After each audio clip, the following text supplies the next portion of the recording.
Hello, welcome to another PetrolBlog lockdown video. Hope you're safe, hope you're well. Thank you for all the recent subscriptions following the Laguna video. Sorry to the guys who left as a result of the Laguna video. Oh well, these things happen. And we were meant to be focusing on the Clio.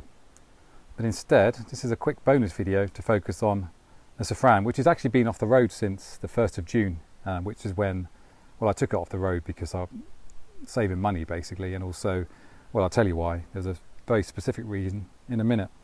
So yeah, this car's been undercover. One of these covers for the last 3 weeks. This cover was actually sent to me by Halfords free of charge to test. And I've actually been less than impressed on the Clio because at times when it was frosty earlier in the year, frost would get underneath it, so you'd end up with a layer of frost underneath the car. And also when it would rain, you get a lot of dampness underneath it on the bonnet and on the bumpers. I figured it's because it's too big. I think that's a small, and I think actually it probably needs an extra small. So it'll probably be better for the Zara or something like that. But I did go out and buy, this is before when we had the drainage problems on here. I figured that she was too good to leave, well, submerged.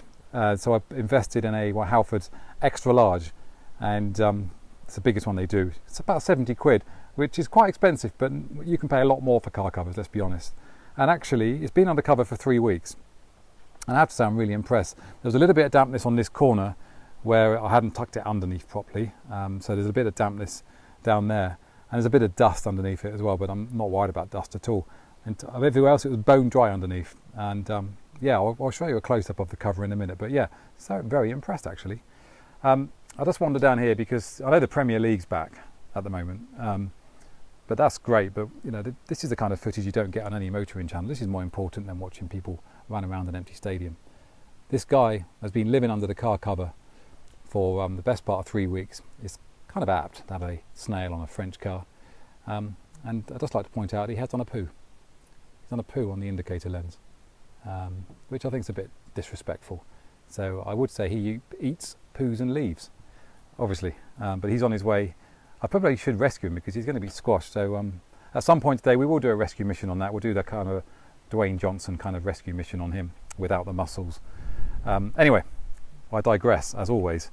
One of the reasons why it's been taken off the road, and one of the reasons why I'm slightly panicking, because the MOT is due in 10 days, is the windscreen. Annoyingly, this car's been out 3 times in the last 3 months, and I managed to pick up a stone chip, which has turned into a stone crack. Now it hasn't got any worse, and there is another one here which is annoying. Now if you're a regular viewer even, you'll know that is a heat reflective windscreen. They only introduced these in 1997. This is one of the very first cars to benefit from this, and it was an optional extra on certain cars. I think the Laguna got it eventually, and the Espace, and even the Clio got it. But yeah, it's a heat reflective windscreen. It's got a layer of silver and titanium between the two glasses, so it kind of heat reflects. It's good for, it keeps solar radiation out the car, and also it makes the air conditioning more efficient because it doesn't have to work as hard. Now I'm a stickler for originality, as you know. This is the original windscreen with the original security code, so all the glass on this car is original. So I'm desperate to keep hold of, if certainly not the original screen, but an original version of this screen. First of all, Autoglass came out and they said that they could fix it when I sent them photographs, but it turns out they can't. They put a call in to head office in Bedford, who said they don't have any in stock, and I heard nothing for 2 weeks, and 2.5 weeks later I chased up, only to be told that it's no longer available. So my original heat reflective glass is no longer available from Renault, or anywhere really, which is disappointing because at the time Renault was one of only 2 manufacturers to offer such glass in Europe.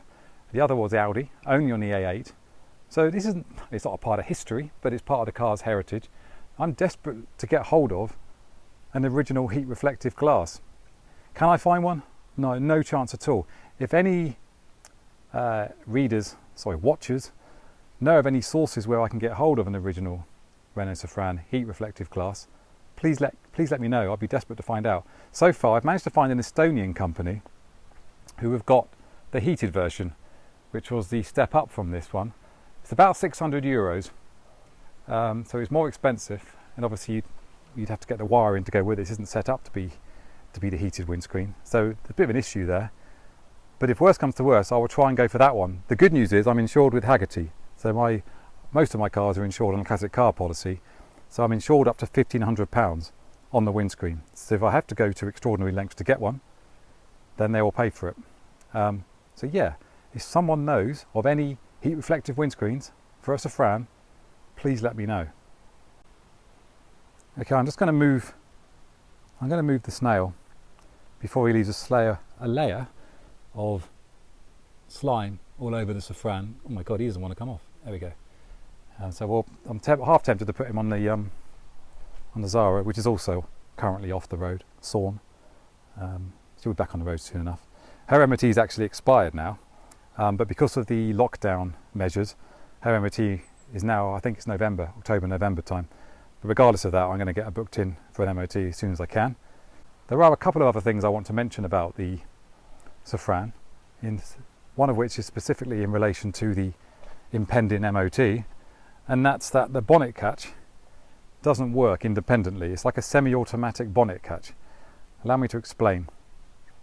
I've left it open because you need you need someone to sit here while the other person pulls the lever from inside the car for the bonnet to open, which isn't going to pass an MOT, is it?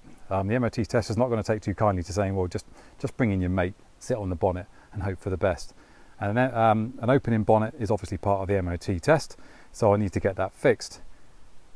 So at the moment, I'm leaving the bonnet undone.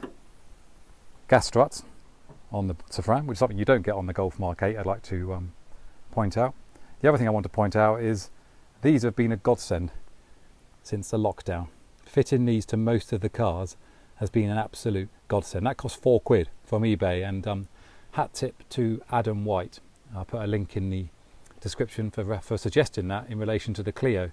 Since I fitted them, all the cars start first time. There's no worries about the battery going flat, and you know damn well that the car's going to start when you come back to it.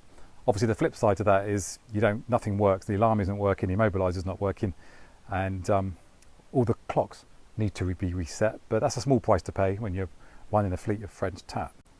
So in relation to getting the bonnet catch fixed, I think it could hopefully a case of greasing this one up, giving it a clean, and then sort of investigating down below, as it were, because yeah, it's an MOT failure, so need to get that fixed before she goes down. But at the moment, obviously, I'm waiting for a windscreen, so I can't do much without that. The other thing is, if you enjoyed the light show on the Laguna video, I know a couple of you did, because we have a warped sense of humour in this world, you'll like this. Well, you won't like it, but it's got another problem, which is, again, weirdly, not an MOT failure. If I'm led to believe that it's only windscreen. Don't you just hate steering wheels aren't on straight? There we go. Well, I'll show you what the problem is, but actually I don't think this is a fail on this car because it was built or registered before 2009. So it's in reverse gear, don't worry, the handbrake's on, and as you can see, the reversing lights aren't working, which isn't great, but not an MOT failure. Open the boot, and as you can see, the lights are now working. So unless I go around, whenever I reverse with the with the boot open, I don't have reversing lights. So on, off, on, off. Such a French problem. However, I think such a massive tailgate. I've said that before. It's a massive tailgate. I think I've traced the problem to this. I'm traced it to this. Now someone's clearly put wire on this before, so I need to be tightening that up because I can get it to work. If I stand there all the time, if I can employ a small person to sit in the back seat with their fingers up there whenever I reverse, problem solved.